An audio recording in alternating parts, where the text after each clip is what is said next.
চ্যাম্পার কমান্ডটা fillet কমান্ডের মতোই। এটা আপনারা ওই যে ফিলেট কমান্ড যেখানে আছে ওইখানেই পাবেন, নিচেরটাকে চ্যাম্পার কমান্ড এই টুলটা আপনি পাবেন। এটা আমি এনেবল করার পরে চ্যাম্পার কমান্ডে অ্যাকচুয়ালি মেথড আছে দুইটা।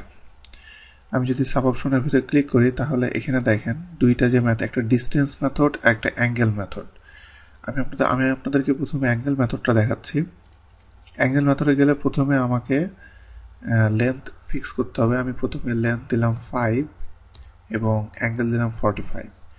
এটা দিলে যেটা হবে, ফার্স্ট লাইন আমি যেটা সিলেক্ট করব, সাপোজ আমি ফার্স্ট লাইন এটা সিলেক্ট করলাম, আমি যদি এই কোণাকোণে এটা চ্যাম্পার করতে চাই সেক্ষেত্রে সে সেকেন্ড লাইন আমি যদি এটা সিলেক্ট করি সেক্ষেত্রে প্রথমে আমি যে 5 দিয়েছি 5টা এই বাম কোণা থেকে 5 পর্যন্ত যাবে এবং সে অ্যাঙ্গেলটা এখান থেকে 45 ডিগ্রি এইভাবে অ্যাঙ্গেল নেবে।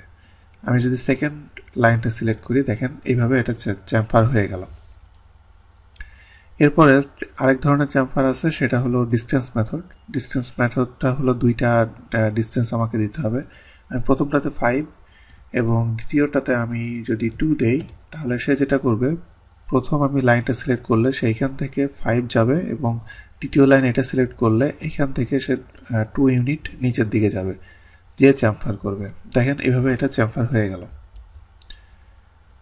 এরপরে আমি ডিস্টেন্স মেথডে 5 এবং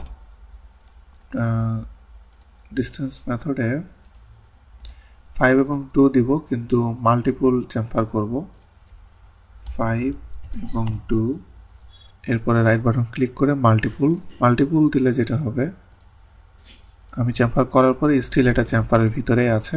এইভাবে আপনি মাল্টিপল চ্যাম্পারও আপনি চাইলে করতে পারবেন।